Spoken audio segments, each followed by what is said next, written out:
Alrighty, we are going to segue nicely now from centre experience to customer service, and I'd like to welcome Belinda from NICE. Please make her feel very welcome. Thanks, James. Thanks, everyone. Good afternoon. My name is Belinda Haden. I'm the Director of Strategic Alliances for NICE, and it's my pleasure today to cover the customer experience section of the Contact Centre 2023 Best Practice Report. So customer experience is at the heart of commercial success, and increasingly it's one of the key differentiators in competitive and web-based markets.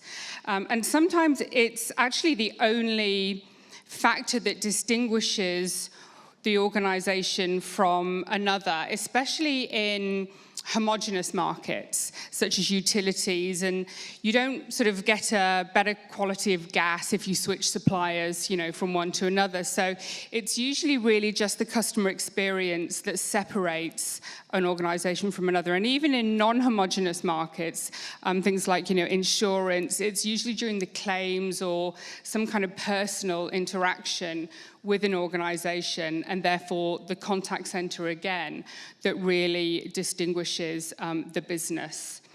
And we all know examples of when done badly and publicly, CX can destroy a brand. So its visibility and measurement remain absolutely key. While NPS actually remains the primary customer experience measure, CSAT is holding steady, and internal metrics are gaining ground this year as well. It's interesting to note the adoption of behavior or output-based metrics, such as retention, churn, and customer lifetime value, which could be viewed as the output of customer satisfaction into this mix. And interestingly, while NPS is at 66% in 2023, this was a steady increase from 62% last year and 56% in 2020 pre-pandemic. And conversely, CSAT is currently at 54%, and that remains similar to the 53% last year and just 51% in 2020, so much slower growth, showing that really the growth shift has been back towards NPS, away from CSAT since the last year. And I think that this reflects that organizations are deriving some of their CSAT insights from multiple sources, including unstructured intelligence. And my hypothesis is that this trend would continue as AI-based CSAT intelligence continues to mature. So what methods are used to actually capture customer satisfaction?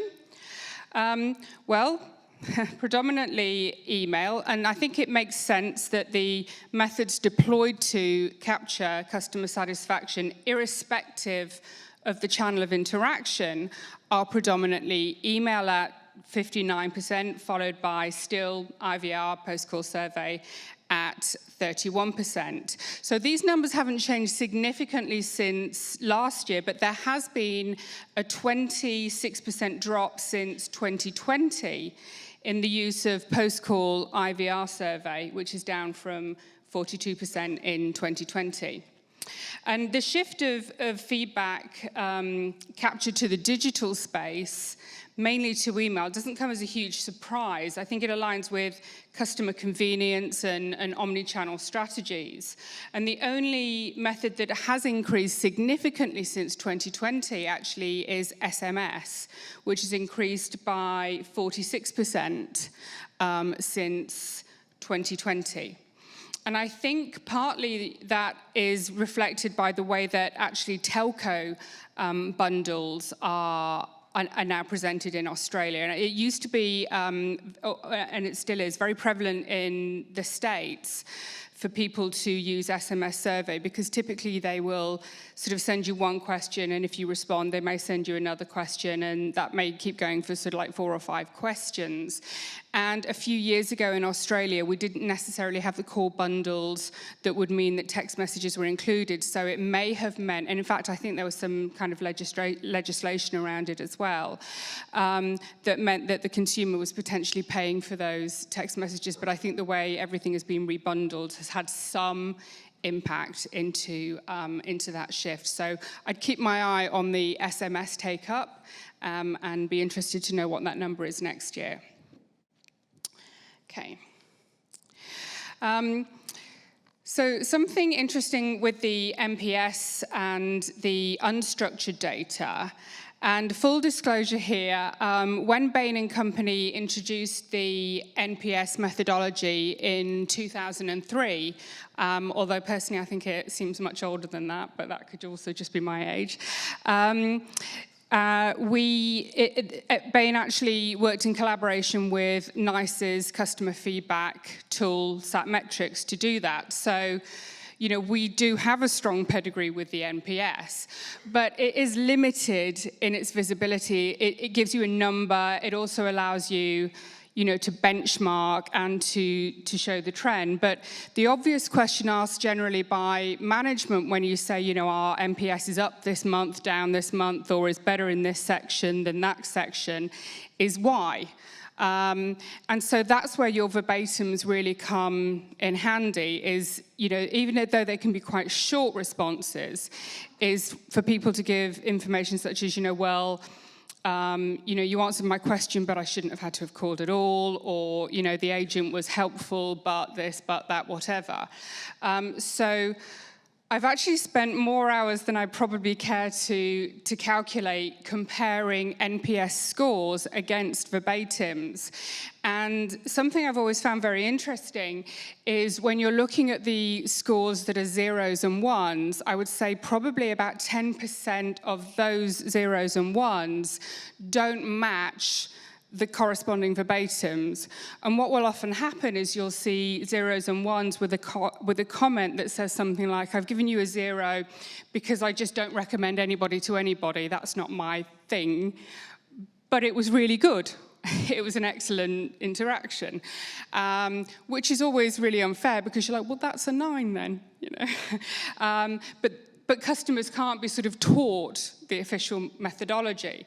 And I think one of my favorite examples of that is probably something we're all familiar with. We may all have seen it on Facebook or LinkedIn or whatever, is the Microsoft example where someone gave a 0 or a 1 and said, you know, what I need you to understand is that I don't go around discussing and recommending Windows operating schemes to my friends and family. It's like, okay, fair enough.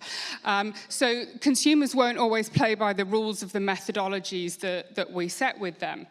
However, that said, it is encouraging that 61% of respondents now include free text in some questions, because I think you really do need that to get some level of insight.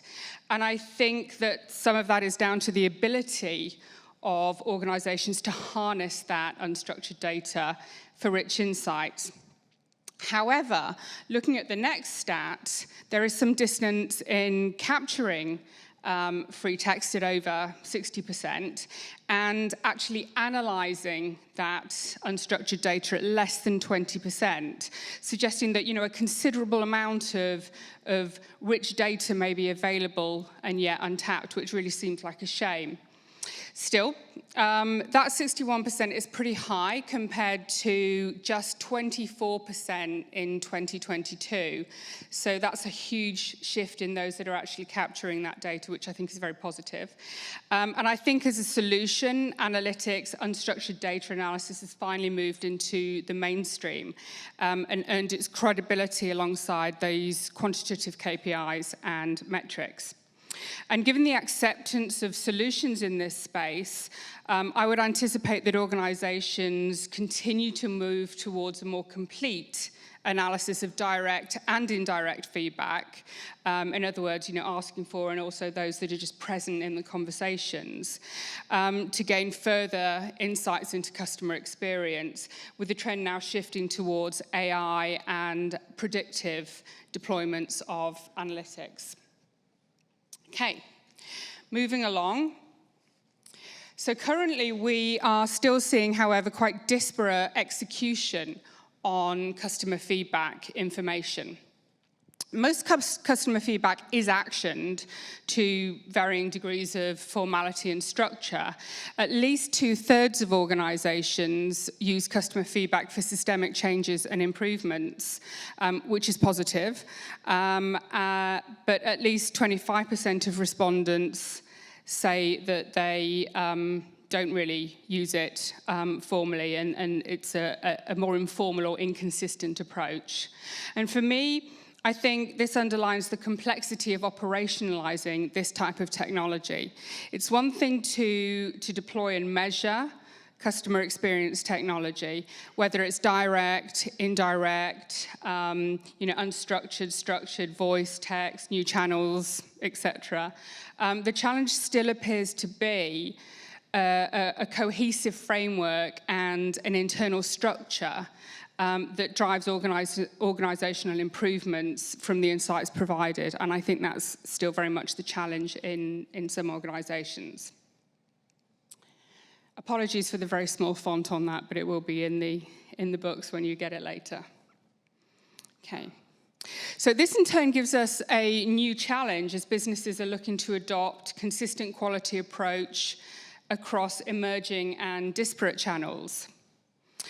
So quality monitoring in contact centers generally is ubiquitous, but quality across email, web chat, social and digital interactions, especially hybrid interactions, is still inconsistent. And I think many organizations will admit to not monitoring or managing quality at all across some of these, never mind consistently. And these results really demonstrate that this disparity still exists, but the gap, I think, has narrowed significantly, with more than 70% aligned or somewhat aligned across their provided channels, which is good news. So for me, one of the key questions was the extent to which CX-style KPIs were perceived to be important and critical to the exec team amongst all the other management information that they have presented to them. And given that CX KPIs have really had to fight for their seat at the table, it's really encouraging that nearly 50% of respondents were confident in their visibility and priority to the executive team.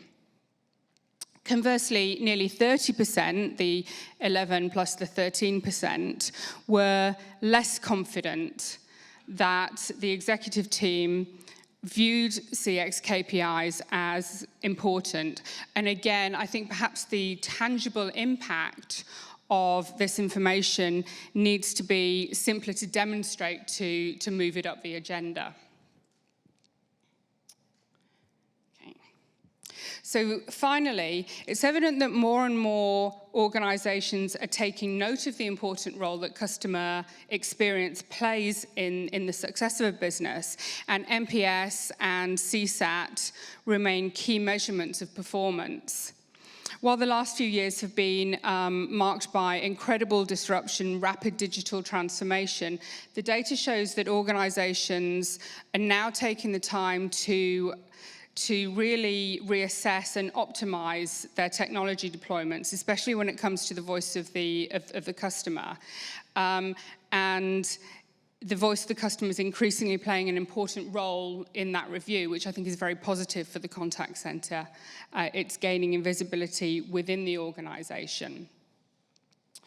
More than 1/5 of respondents are reportedly already using an advanced voice of the customer program across all channels, which drives product development and improvements in quality and service. Omnichannel and omnichannel feedback is a key trend that will continue to grow as customers demand increasing flexibility of engagement, and organizations definitely need to monitor those channels. And finally, the data shows that executives are starting to take more notice of the contact center and the role that CX plays, and the technology is now established in this space, and it's progressing now, I think, through automated and AI-driven coverage.